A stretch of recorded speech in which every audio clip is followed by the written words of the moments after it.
Hi, I'm Dane and I'm here with my good friend Adam. Hi. Welcome to Peeling Off the Bark, where every week Adam and I share a piece of music and discuss what the song means to us and how it has impacted our lives. Music is a great way to start conversations about things that usually get left unsaid. We hope that by having open and frank conversations on the podcast, we can encourage others to do the same. So, what's the crack then? Have you got a song for us this week? I do. I've even wrote a few little notes this week, so nice. We're one step ahead of the competition. Look at this, we're making progress there. So this is a song that I love now by a band that I love now, who are still going strong. But I used to hate the song, and this is essentially a story of why I hated it in the first place. Okay. And then kind of the reason I hated it, it's kind of symptomatic of like a bigger issue, I'd say, and why going through that experience was a life enriching experience in itself, if that makes sense. So when you say this is a band that you like now, I guess in that context you mean that once upon a time you heard this band and you didn't like them, and then now you like them, yeah? Yeah, so when I first heard this song that I'm going to share, I hated it. And I didn't really know the band. I knew them by name, because I think there was one stage where they were just like, they had a few number one singles. And I hated it for a specific reason, which I'll share.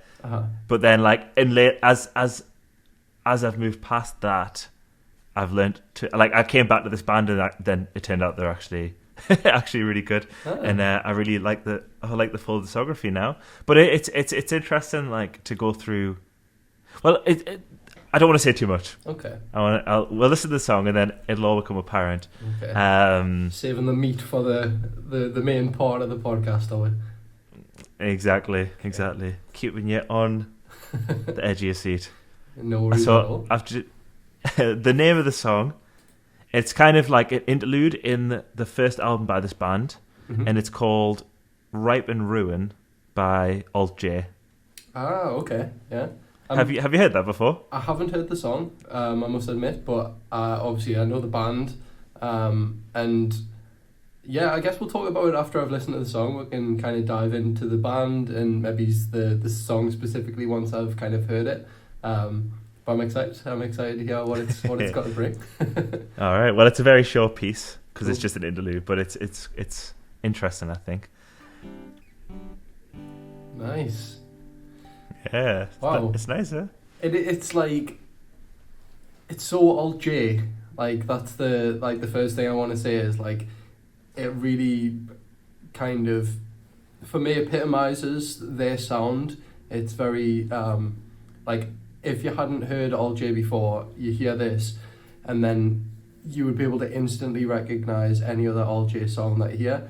And I don't think that's necessarily a bad thing at all. I think it's absolutely true, yeah. Yeah, I think it's just a really unique identifier of them as a band. But yeah, I mean, what's the story then? Well, just on that, I'll agree with you there. I think it's interesting as well, considering it's got no instrumentals, it still applies. Because I think especially the guy with the higher voice has such an interesting voice. It's so distinct, I think, and maybe that's part of the reason. I can't put my finger on why. Absolutely. In fact, he reminds us of another artist's voice, Cosmo Sheldrake. Has a very similar, I wouldn't even say timbre. It's just a very unique voice that sounds similar but not the same. But I'd heard Alt J first before I heard Cosmo Sheldrake, and then I think that's when I kind of made the comparison, and then hearing this back reminds us of Cosmo again. Yeah. But one thing I did note down, when that song was on, was that they use the voice as an instrument, don't they? That the a cappella is an instrument in itself, which obviously the voice is an instrument, right? But in the way that they use it, they don't need all these other like electronic sounds and whatnot, which are sometimes in their songs and sometimes they're absent. But yeah, it's really powerful. Yeah, definitely agreed there. Yeah, because they were harmonizing and they had like the deeper notes as well as the higher. Well, yeah, exactly as you just said. Okay, I can't add anything new to that. Like the bomb, Sorry, bomb, boom, boom. Yeah, yeah, exactly. Yeah, it's really nice. So back to your original question about the experience. So it's essentially a cautionary tale, I'd say. And I'll probably be telling you personally things that you already know, but like from way back in the day. But for the sake of the viewer, I'll give a comprehensive account. So when I was quite young at the time, and I just finished like college, so like 18, and I was in my first long-term relationship, and I think like at that time, for whatever reason, I think like a lot of people at that age I was like quite immature, quite jealous, and well, especially very jealous. That's an absolute fact, and that probably stems from the immaturity of just being that young, of it being the first like meaningful relationship, and not really knowing how to conduct myself and how to be sort of respectful and not, I'm going to say almost to not be controlling, which I think comes out of jealousy a lot in a lot of people in relationships. So yeah, so she is and was. We're not together now. This is an ex-girlfriend for people who aren't aware, which is everyone listening, I'm sure.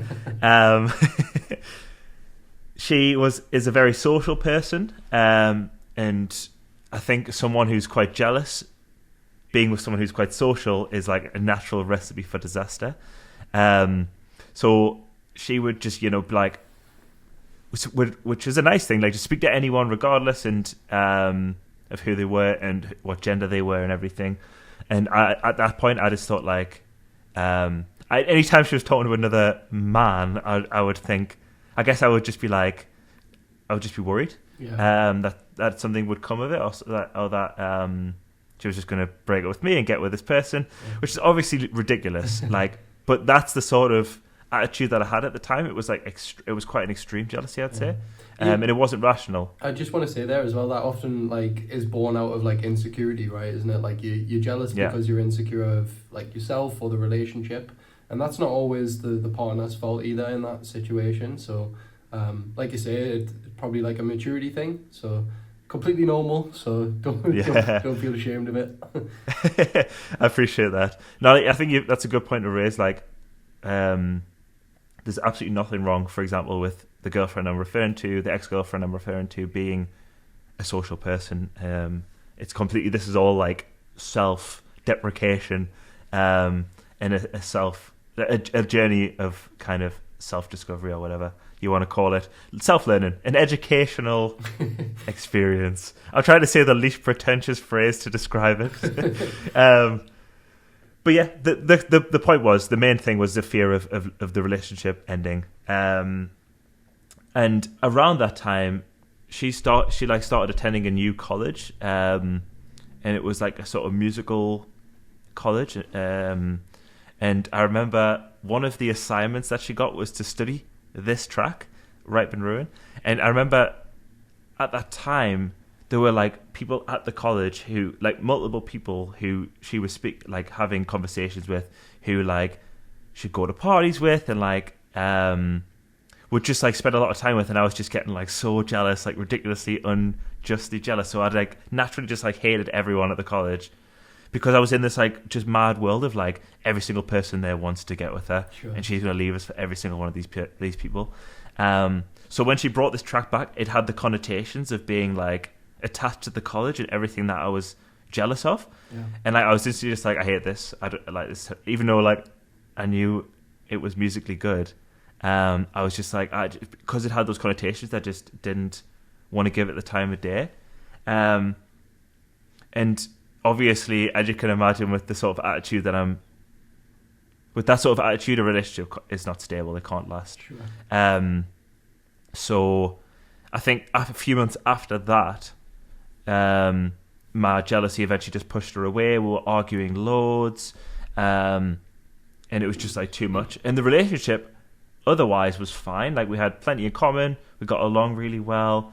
And every other sort of marker of a strong and stable, to quote Theresa May for some reason, a strong and stable relationship was there. It was just the jealousy itself which was pushing them away, which is so like ironic because the whole point of jealousy is a fear that it stems from a fear of losing the person.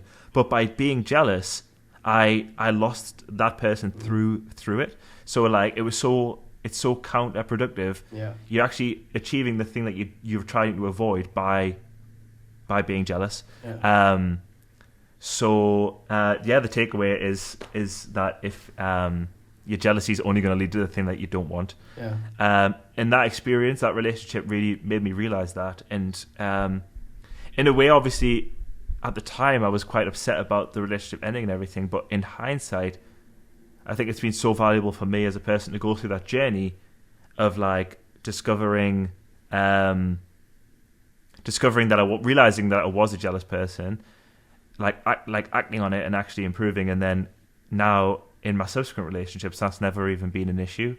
Obviously, everyone gets a little bit jealous in certain situations, but sure.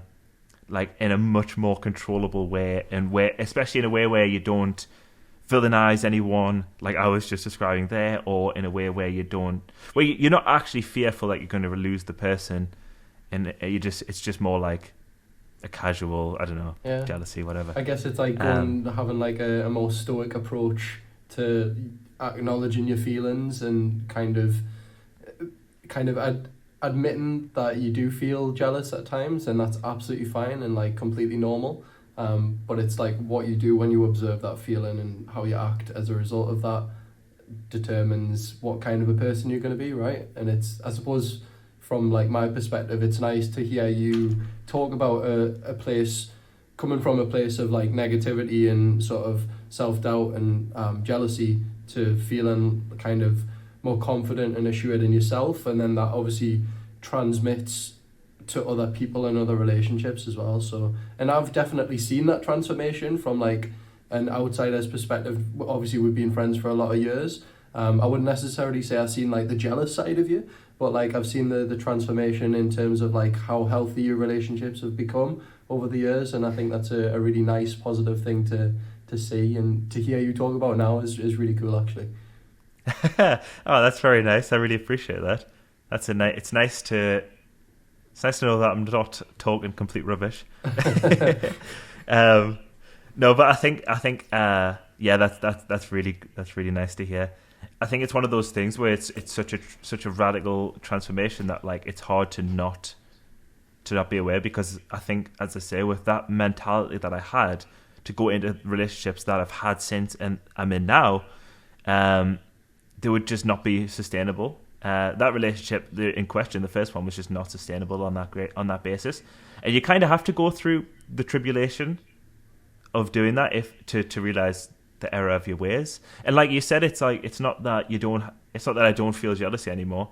It's how you act on it. It's being aware of the emotion and realizing that's fine to have it. Just don't. That's it's my issue to deal with. It's not. Just because I feel jealous doesn't mean I should take it out on I shouldn't express it or like give into, give into it or whatever. Sure. So but yeah, I mean, the to round it off, I guess. Now I heard All J again, like I say, a couple of years later, maybe longer than that, like nearly like 5 or 6 years later. And like I just immediately thought like this is so good, and now I think that song's absolutely fantastic. So it's kind of like a nice symbolic. Sorry, what were you going to say? I was just going to say, do you feel like from hearing that song the first time around, do you think it was like painted with or like tarnished with like a negative kind of colour, and now when you hear it, you don't feel the same way anymore, or is that still like lingering?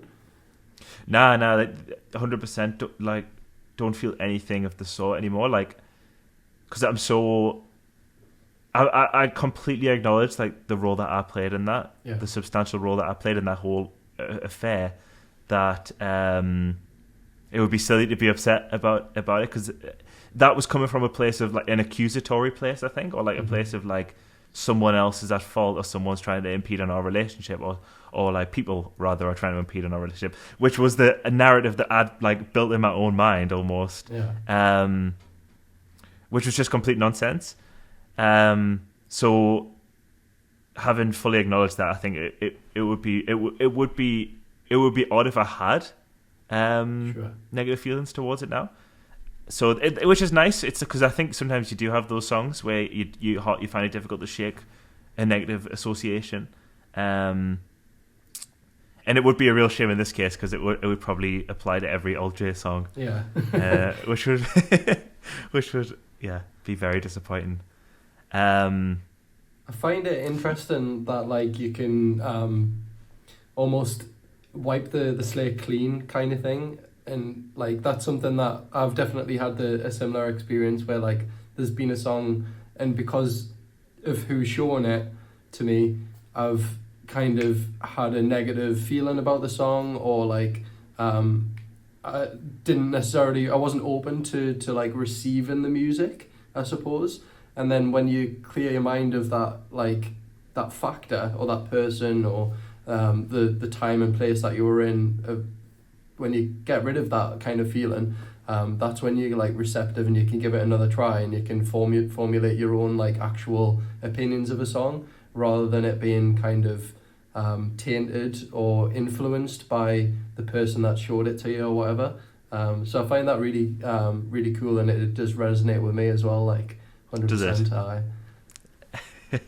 That's nice. I think I have a feeling that a lot of people would find some resonance in it, definitely, because I think a lot of people, when you say resonate, you mean the experience or the experience of changing the feeling towards a song, or both?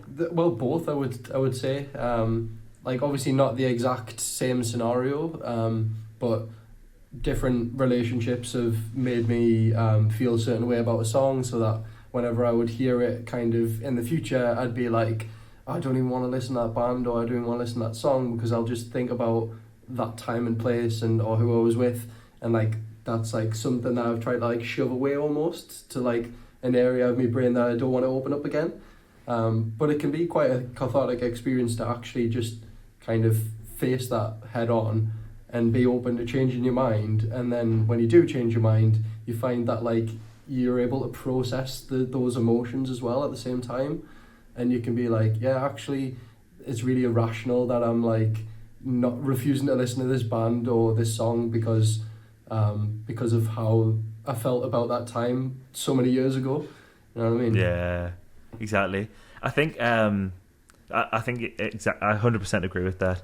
There's like it sounds like almost a bit cliched, but I think when it comes to like looking back at relationships, instead of focusing on like all the negative things that might have happened, and all the kind of arguments and whatever, like it's best to just reflect on like all the good side, like the good times that happened. And I think if you're going with that attitude of like it's over, we might not have ended on good terms, perhaps, but obviously there was still good times, and just think about those good times and then listen to music with that mindset might make it easier in some cases, because you've got nothing to gain from just dwelling on the negatives, unless you were in the wrong, in which case you might gain the benefit of self-reflection or hindsight or whatever. But exactly that. I think like you can teach yourself a lesson by going through that experience, and like even if there was loads of negatives, like ultimately every negative is an opportunity to like learn something or about yourself or the world, life in general. So regardless, it's a good experience to put yourself through, even if it can be painful at times, I suppose. Yeah, definitely. I think that's it. It's almost like putting it more broadly. Just don't shy away. Like you've got to face your emotions in the end. Yeah. You've got to like all your feelings. And yeah, because for one way or another, you're going to take something positive away from it in the end. And I think we've talked about this together, not on the podcast yet, but together many times. The idea that the best... we might have talked about it a bit, but the idea that the best way to grow, or the fastest way to grow, is through some sort of suffering or some sort of... I don't want to say negative experience, but generally through a negative experience. Because either you've misstepped, or someone else has, and it hurts. But through that process of self-reflection and healing and stuff, you know what to do differently next time, and you ultimately become a better and stronger person through it, I think. Exactly. And it's that kind of age-old adage of like, if you don't fail, like you're gonna miss out on those opportunities to grow. Like, you might do something wrong later down the line and then not grow from it as a result, because you're not used to failing. And that can be really hard for some people if they've just had it their own way the whole life. Then when things start going wrong, it can be a really kind of like crippling experience from like a mental health point of view. So like learning to embrace the fact that you're not right all the time, and it's okay to make mistakes, because that's the best way to grow, is to fuck up essentially, and give it another go, you know what I mean? Like, that's what makes us resilient as people, and just builds up confidence as well. So in terms of the music itself, have you got any, like, so you said as a result then this kind of opened was this like the catalyst to like exploring Alt-J more, or was it like you got in, how did you like kind of rediscover them and give them another go? It was by pure chance, actually. I knew the sound like just through this, because like you so accurately kind of described at the start, like it just feels so typical like of Alt-J. So I knew the sound, and I remember I was listening to like Tiny Desk, like a playlist of like Tiny Desk concerts, and they came on, and the song was In Cold Blood, I think they were playing, if I'm not mistaken. It might be 333. Is that even a song? I'll trust you either way. Oh, no, it's called 3WW. Okay. And I just thought, wow, that sounds so good. And then I looked at what I was listening to, and it was Alt-J, and I thought, I've clearly dismissed them too soon. Yeah. And then I realised, this was years after the event, like after I was already, I'd already come to terms with it, accepted my how ridiculous I was being. And so it was just by pure chance. It was no conscious thing to say, you know what, let's give these guys a chance. And I remember I just started listening through the discography. This track is off the first album. Mm-hmm. So the track came on, and I thought, here we are, full circle. Which was quite nice.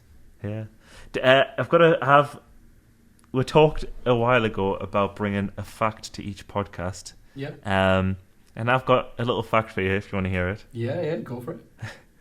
Do you know where the name Alt-J comes from?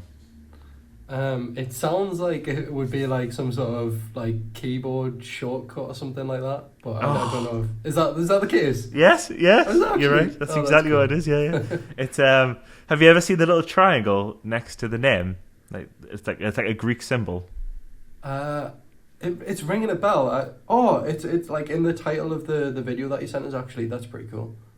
Yeah, exactly. So if you type Alt-J on your keyboard. What, just now? Yeah, do it. Do I need to be like in a search? No, just like in somewhere where you can type text.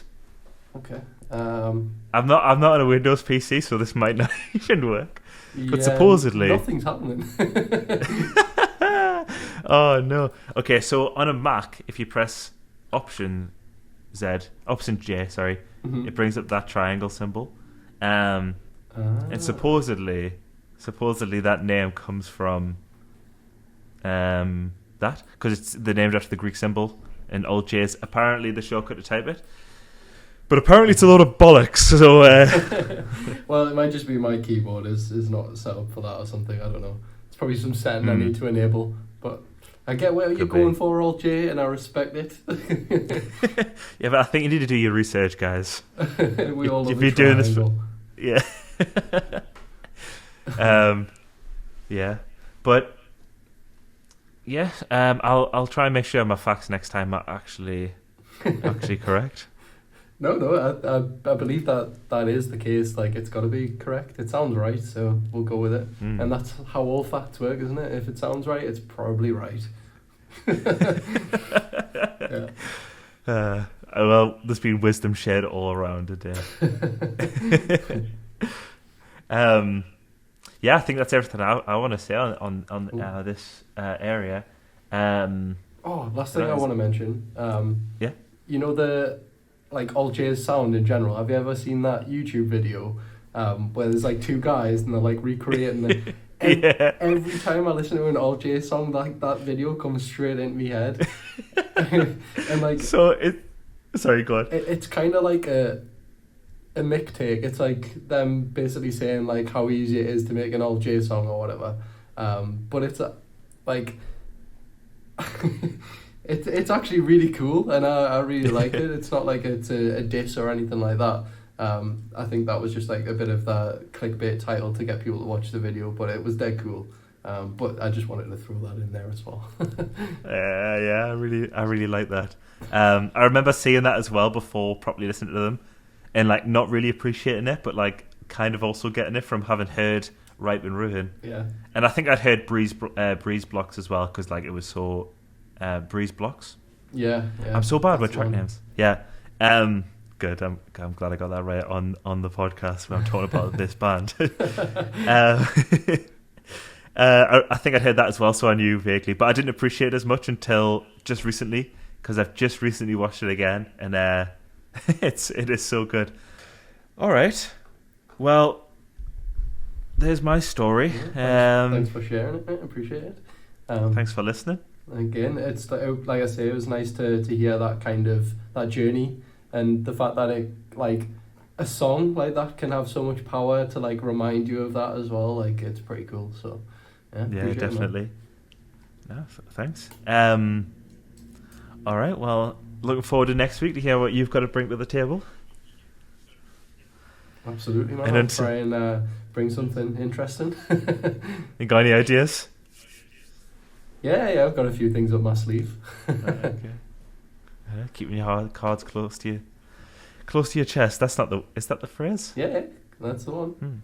Don't doubt yourself. I'm having a lot of self-doubt on this episode. It's interesting, isn't it? Are you reverting back to your old ways? Are you going to be really jealous of us when I do? Are you fucking speaking to someone else about a podcast? No, I don't think so.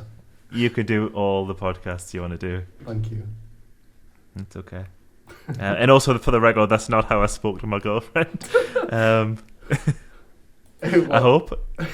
She was actually just doing podcasts with other people as well. Like, is that the crack? That was exactly the crack. I'm not going down this rabbit hole. Okay. All right. Well, let's call it here then. Thanks everyone for listening.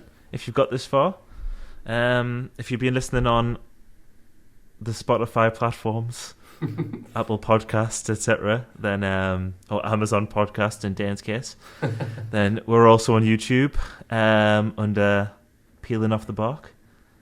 Maybe. Yes. Yes. That self-doubt again.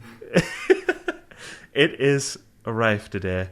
And if you're listening on YouTube, then Peeling Off the Bark on literally every podcast platform, I hope. And yeah. Anything you want to say? No, just thanks for joining me, for tuning in, as the cool kids say. And no, I just appreciate your time, and we'll catch you in the next one. All right. See you later. Bye.